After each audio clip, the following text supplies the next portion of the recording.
Welcome back on my channel commerce with me. आज इस video में मैं आपको MCom previous year BADM examination 2025 का ओरिजिनल क्वेश्चन पेपर बता रही हूँ, ठीक है। और सब्जेक्ट है आपका जनरल मैनेजमेंट। क्या है आपका बुक का नाम? जनरल मैनेजमेंट है। और राजस्थान यूनिवर्सिटी से हो, एमकॉम कर रहे हो तो प्लीज इस वीडियो को जरूर देखना लास्ट तक, और ये बहुत यूजफुल होने वाली है। तो आपको मैं बता दूं, ये एनुअल स्कीम के अकॉर्डिंग ये पेपर हुआ था 2025 में, और आपको पता होगा कि 2026 से सभी के, अगर आप रेगुलर स्टूडेंट हो या नॉन कॉलेज स्टूडेंट हो, सभी के क्या लग चुका है? सेमेस्टर पैटर्न लग चुका है, ठीक है। तो सेमेस्टर पैटर्न के अकॉर्डिंग इंपॉर्टेंट क्वेश्चन चाहिए आपको, उसके अकॉर्डिंग क्वेश्चन पेपर कैसा होगा उसके लिए आपको चैनल को सब्सक्राइब करना पड़ेगा, क्योंकि इस चैनल पे आपको इंपॉर्टेंट क्वेश्चंस और ओरिजिनल क्वेश्चन पेपर्स और कौन सी बुक होती है जो आपके एग्जाम में उस बुक से क्वेश्चन आता है, वो कौन सी बुक है वो भी मैं आपको बताती हूँ, सिलेबस बताती हूँ, ओवरऑल मैं बीकॉम कॉमर्स से रिलेटेड सब कुछ बताती हूँ। तो चैनल को अभी सब्सक्राइब कर लीजिए और लास्ट तक जरूर देखिए। वीडियो थोड़ी लेंथी हो गई है, स्टार्टिंग में मैंने सब कुछ बता दिया इसलिए। तो यूनिट नंबर फर्स्ट की बात करी जाए तो यूनिट नंबर फर्स्ट में आप देख सकते हो एनुअल स्कीम के अकॉर्डिंग क्या होता था। यूनिट 1 में 2 क्वेश्चन आते थे, उन 2 क्वेश्चन में से आपको क्या करना पड़ता था? एक क्वेश्चन अटेम्प्ट करना पड़ता था, जो भी आपको अच्छे से आता है वो अटेम्प्ट करना होता था। तो यूनिट फर्स्ट में क्या कौन सा क्वेश्चन आया है? Explain the contingency school of management. Second और में क्या आया है? Right note on management system in Japan, ठीक है। तो अगर आप हिंदी मीडियम से हो तो आपको हिंदी में भी मिल गया, अगर आप इंग्लिश मीडियम से हो तो इंग्लिश में भी आपको मिल गया। तो अकॉर्डिंग टू द मीडियम आपको पेपर अटेम्प्ट करना था, ठीक है। तो यूनिट फर्स्ट में आपको समझ में आ गया कौन से क्वेश्चन आए थे। यूनिट नंबर सेकंड की बात की जाए तो यूनिट नंबर सेकंड में आपको MBE से क्वेश्चन आया है और इसके प्रिंसिपल्स आपसे पूछे गए हैं, ठीक है। अगर आप हिंदी मीडियम से हो तो ये क्वेश्चन पढ़ लेना। और में आपका आया था, आपको एडवांटेजेस बताने थे, डिसएडवांटेजेस बताने थे मैट्रिक्स ऑर्गेनाइजेशन के, ठीक है। तो इन दोनों में से आपको जो भी आपकी इच्छा से जो आपको आता है वो आपको करना है, ठीक है। यूनिट नंबर 3 की तरफ चलते हैं, जिसमें आपको define power, value system, discuss the different sources of power. Power के अलग अलग कौन कौन से स्रोत है, सोर्सेज है जहां से पावर आती है, ठीक है। तो ये आप देख लो, यूनिट 3 में जो पहला क्वेश्चन आया था वो आया था पावर को डिफाइन करो, वैल्यू सिस्टम को डिफाइन करो और इसके डिफरेंट सोर्सेज बताओ, ठीक है। और में अपन इसका क्वेश्चन देखते हैं जो नेक्स्ट पेज पे है। और में आता है आपका define plan change, sorry define plan change क्या होता है, इसको डिफाइन करना था। What are the key stages बताने थे किसके? प्लेन चेंज प्रोसेस के, ठीक है। तो इन दोनों में से आपको जो अच्छा लगे वो आपको करना था। यूनिट नंबर 4 की तरफ चलते हैं। यूनिट नंबर 4 में आपको transaction analysis, how can transaction analysis use, कैसे ट्रांजैक्शन एनालिसिस यूज किया जाता है to improve communication and interpersonal relationship. Communication को इंप्रूव करने के लिए और इंटरपर्सनल रिलेशनशिप को इंप्रूव करने के लिए ट्रांजैक्शन एनालिसिस कैसे यूज में लिया जाता है वो समझाना था विद एग्जांपल, ठीक है। और में क्या है आपका? हसबर्ग थ्योरी। हसबर्ग थ्योरी आपने 12th में पढ़ी होगी, तो मोस्टली जो स्टूडेंट है मोटिवेशन का ये वाला क्वेश्चन अटेम्प्ट किया होगा, पर ये आपके ऊपर डिपेंड करता है, आपको इन दोनों में से जो भी आता है, ठीक है, अच्छे से वो आपको करना था, ठीक है। यूनिट नंबर 5 की तरफ चलते हैं। यूनिट नंबर 5 में आपका पूछा है मैनेजरियल कंट्रोल क्या होता है, इसके इंपॉर्टेंस बताइए ऑर्गेनाइजेशन में, मतलब मैनेजरियल कंट्रोल का क्या इंपॉर्टेंस है ऑर्गेनाइजेशन में, वो आपको एक्सप्लेन करना था।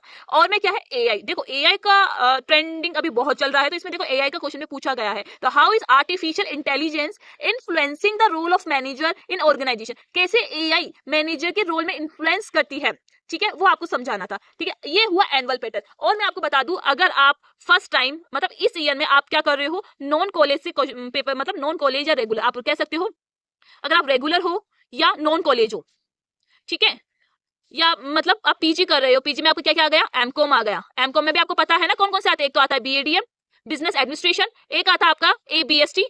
एबीएसटी का मतलब क्या होता है बताओ? अकाउंट्स एंड बिजनेस एनालिस्ट, ठीक है। थर्ड क्या आ गया? ईएफएम, EAFM मतलब इकोनॉमिक। तो आपकी एमकॉम होती है वो 3 फील्ड में होती है, इसमें से आपको एक चूज करना पड़ता है, ठीक है। अगर आप नॉन कॉलेज कर रहे हो या रेगुलर कर रहे हो और तीनों में से आप एक चूज कर रहे हो कि मतलब इस साल से, मतलब 2026 से अगर आपको एमकॉम करना है, पीजी करनी है, इन तीनों में से कोई एक, तो आपको इस साल से क्या हो गया है? सेमेस्टर पैटर्न स्टार्ट हो गया है। चाहे आप रेगुलर स्टूडेंट हो या नॉन कॉलेज स्टूडेंट हो, आपका सेमेस्टर पैटर्न स्टार्ट हो गए हैं। तो इस कंफ्यूजन में बिल्कुल मत रहना कि आपका एनुअल पैटर्न चलेगा, इस अकॉर्डिंग पेपर आएगा, ये भरोसे में मत लेना। बट आपको मैं बता दूं, ये एनुअल के जैसे ही पेपर होता है। इसमें क्या होता है? इसमें होता है सबसे पहला सेक्शन आता है यूनिट फर्स्ट, जिसमें आता है very short type question. Very short type question आते हैं, जिसमें कितने क्वेश्चन आते हैं बताओ कमेंट्स में? 10 क्वेश्चन आते हैं, ठीक है। फिर आता है यूनिट सेकंड। यूनिट सेकंड में आता है short answer type question, short answer type question, जिसमें क्या होता है बताओ? 4 क्वेश्चन आते हैं, जिसमें से आपको 2 अटेम्प्ट करने पड़ते हैं, ठीक है। फिर आता है आपका यूनिट थर्ड। यूनिट थर्ड आता है जिसमें आपके आते हैं क्या बोलते हैं, डिटेल क्वेश्चंस आते हैं, जिसमें आपको क्या आएगा? 4 क्वेश्चंस आएंगे, 4 क्वेश्चंस आएंगे, ठीक है।